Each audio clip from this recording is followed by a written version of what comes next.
So are these the people who, I saw a special on National Geographic, Yes. who believe that they are guardians of the world, and they predicted some That things could that be were them coming? because there's, as I said, there's so many different tribes, and they do have this tradition in several tribes, as do the Native Americans. It was very interesting. Yeah, and I'm not sure because I didn't see it, but I would love to. Oh, this was some years ago. Oh, okay. But the Karo brought back the teachings, the indigenous teachings. They maintained them, whereas the people had lost the traditions. They had maintained some of it, but a lot of it had been lost. And so this then became possible to reconstruct, and several natives became schooled in the Western tradition. They went to university, and now they have come to teach us. Oh, I So see. Alberto, of course, had studied with a number of people, he himself, some master teachers. Jose Luis Herrera has also studied with some of the same teachers, and there's several other shamans that I work with, and all of them have a lineage of teaching that, although it isn't identical, it's very similar, because it depends if they're from Lake Titicaca or from the jungle. But see, so all of There'll be these slight differences culturally. slight differences, but what's more important to me is this. Why I chose this particular form is because they're very anxious for us to share this information. That was my next question. Oh, sorry. I'm possibly reading your mind. Maybe. That's all right. That's all right. Okay. They really want us to have it so that it won't be lost. All right. And there is in their tradition that the eagle and the condor will fly together. And that means? The people of the north, the eagle, our North America, and the people of the south, the condor will fly together. Oh, that's a lovely thought. Yeah. Yeah. So this is all very interesting. And I guess the other question I have is exactly what is the work? Good.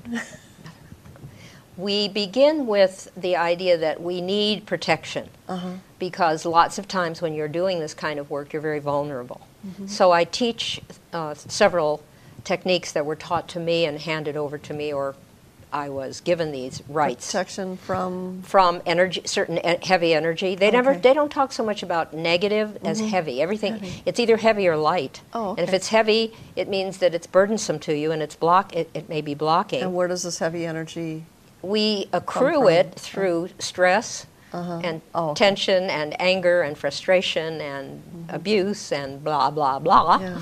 And so I teach the individuals how to release it and how to clear it, various ways of clearing it, and also ways of protecting yourself that were given to me. To keep it from accumulating? Also from keeping it, especially if you're going into a situation that's particularly dangerous or murky.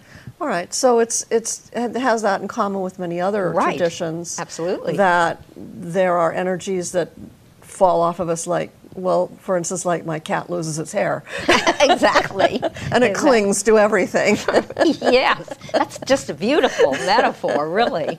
And that there are practices that are very ancient from your tradition that help with that situation. And also then they're given various rights for connecting various aspects of their light body, learning, and also healing practices to work on the light body, to clear it, to cleanse it, to reinvigorate it. Because once you clear something, if you don't put something in its place, it tends to get refilled again with the same kind of Nature energy. abhors a vacuum, isn't that the that's the saying?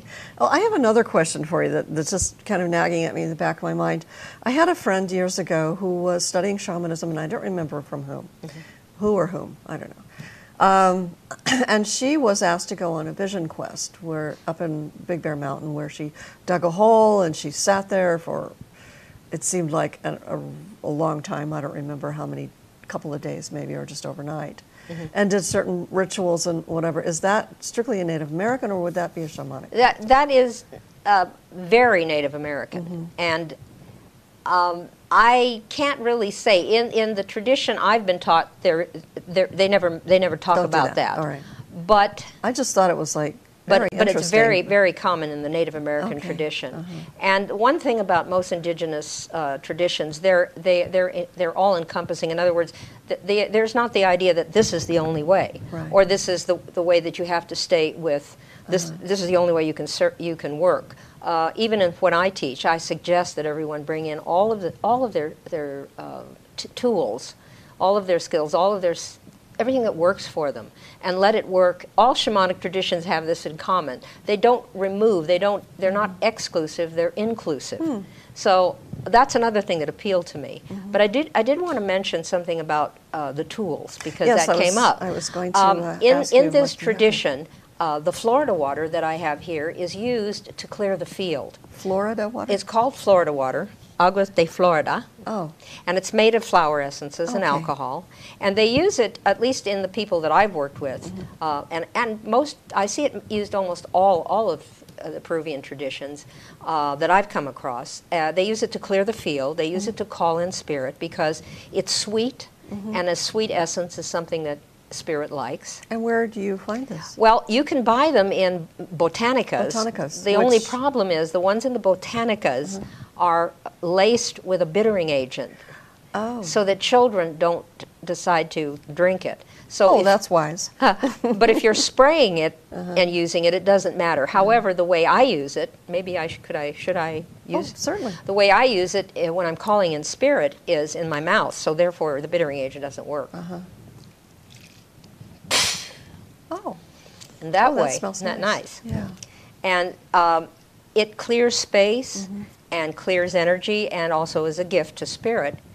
And the rattle is for the same thing. Now, in the Peruvian tradition, they don't use drums. We don't see drums. But we do see rattles, and rattles are used for journeying, and they're used to call in spirit. So that, like a drum, it has a cadence, and that keeps people, that eventually you feel kind of relaxed, and pretty soon you're journeying.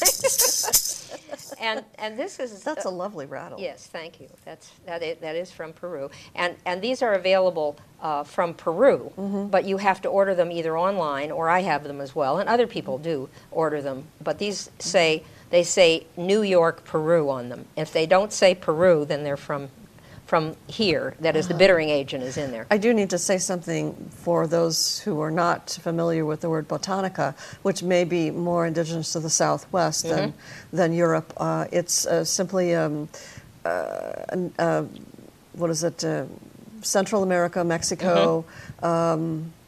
They're common. They have magical potions. They have also aspirin, things like that. They have candles, a lot of things to use in various ceremonies, and that's a part of this work too, but not that in particular. All indigenous cultures have this in common. They call upon spirit by gifting something to spirit to bring it in.